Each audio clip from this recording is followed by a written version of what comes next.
पटी आंखों से छोटी माँ की तरफ देखते रहे।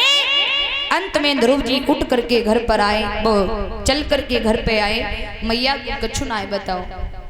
दूसरो दिन भयो उत्तम फिर बुलाने आ गया। ध्रुव कहने लगे भैया तेरी माँ तुझे मारती है, मुझे बिल्कुल अच्छा नहीं लगता है भैया, मैं नहीं जाऊंगा। जब ये बात कही तो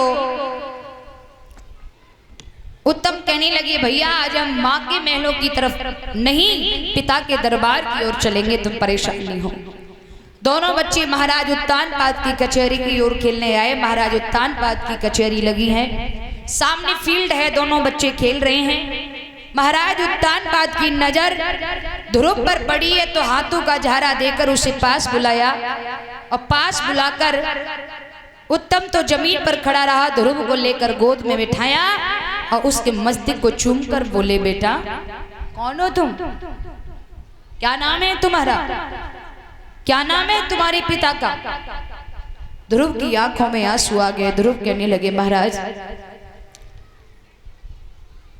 मैं इतना बड़ा हो गया, अब तक मेरी मैया ने मुझे ये नहीं बताया कि मेरा पिता कौन है।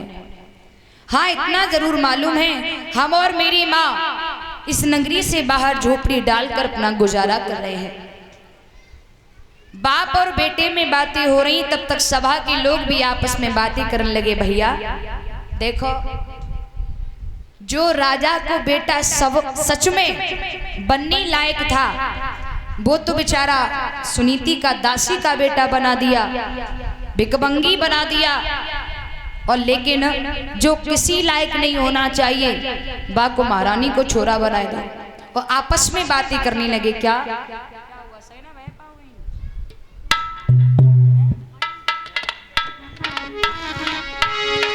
बोलिए, आपस में बातें कर रहे हैं कि देखो भैया इस वाले लड़के से इस वाले के चेहरे पर कितना तेज है, ऐसा लग रहा है कि सच में महारानी का राजकुमार तो यही है। आपस में बातें करने लगे। थोड़ी सी सूरत राजी करे भैया राजी करे और मांगत भी कमलू का भिकारी।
आपस में बातें कर रहे हैं कि भैया देखो इस बड़े वाले बेटे के चेहरे पर कितना तेज है, लेकिन उसे भिखारी बना दिया है।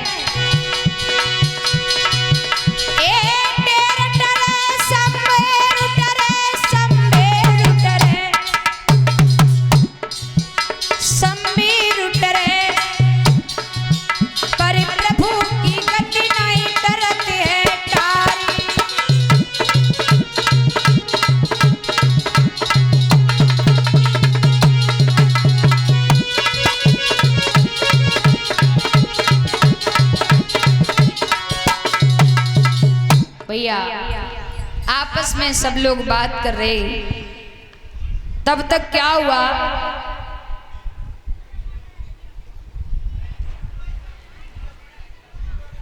भाई सभा में कुछ चुगिला बैठो महाराज चुगिला। और महाराज चुगिलन की बात की जाए तो आजकल गांव गांव में चुगिला है, गली गली में चुगिला है। और ज्यादातर आपको आजकल चुगला मिलेंगे प्यारे, ब्याह मरा शादी मानने वाले।